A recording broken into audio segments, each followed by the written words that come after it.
So this woman dies. Than that, though, in order to turn this Clearwater investigation, because they had a dead body on their hands, and you don't just get to turn the other cheek when you got a dead body on your hands. So it took massive amounts of money on the church's part to engage in public relations campaigns, events. They would bring Clearwater luminaries together, government officials and stuff, and they would wine and dine them. And they really went all out for about 2.5 years, fighting this investigation, keeping David Miscavige's good name anywhere, totally away from it. Plausible deniability, 1,000%. Destroying records, like I said, that's been admitted to on record. So, and then they mercilessly stalked and harassed that coroner for over a year until she finally changed it to accidental death as the official cause of death, taking any liability away from the church, from the coroner's office death report. And that was the thing that killed the police investigation, because the whole thing hinged on, was her death negligent or was it accidental?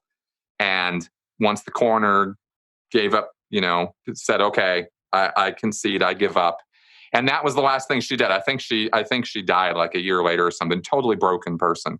The church was just ruthlessly following her, stalking her, professionally destroying her, character assassination. I mean, anything you can imagine they were doing toward her. So that was how they turned that tide and that's how basically David Miscavige and the church got away with murdering somebody.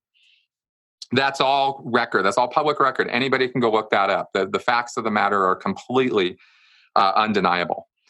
But the law enforcement didn't have the evidence that they needed to be able to move forward, and so that happened, and that was not that was really, really bad. That brought a whole nother PR storm down on Scientology and on Miscavige. It did not affect the Scientologists' view of David Miscavige. We talked about BITE model and environmental and information control. Scientologists I did not know anything about Lisa McPherson, except that that there had been an accidental death at Flag. That's all I knew. The specifics of it were completely covered up. No one in Scientology, outside a very, very small number of people who were at Flag, actually knew what went down. And those who did know and were at all a threat were either kicked out or were sent off to Australia or some shit. Like they were just gotten rid of. And that is just like classic cult behavior. And Yep. Frankly, if you look at the history of modern Mormonism, anytime, number one, anytime any member starts talking publicly, especially with the media or getting attractions about any problems with the church was very quick to shame them, demean them, excommunicate them, cut them off. That's how these, that's how cults work, frankly.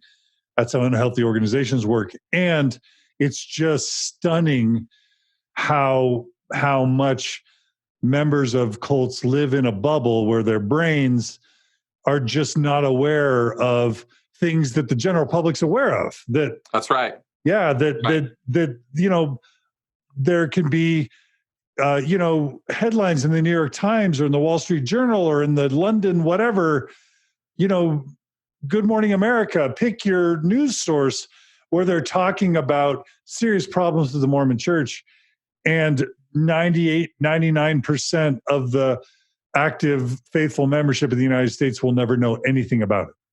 Exactly. Yeah. And it can't be. This point can't be reinforced strongly enough, because it is so vital to understand this, because the most common refrain, the fastest, the thing you hear more often from people who were never Scientologists, never Mormons, they listen to us or they read books or whatever, and they get the story on what's actually going down with these groups, and they go, my God, how could anybody fall for this? How could anybody do this? How could anybody stay with this?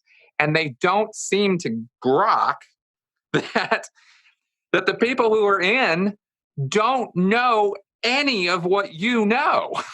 I have to reiterate this time and time again. It's like, just listening to what we have said in the last couple hours, you know more about David Miscavige and Scientology than every single Scientologist on this planet.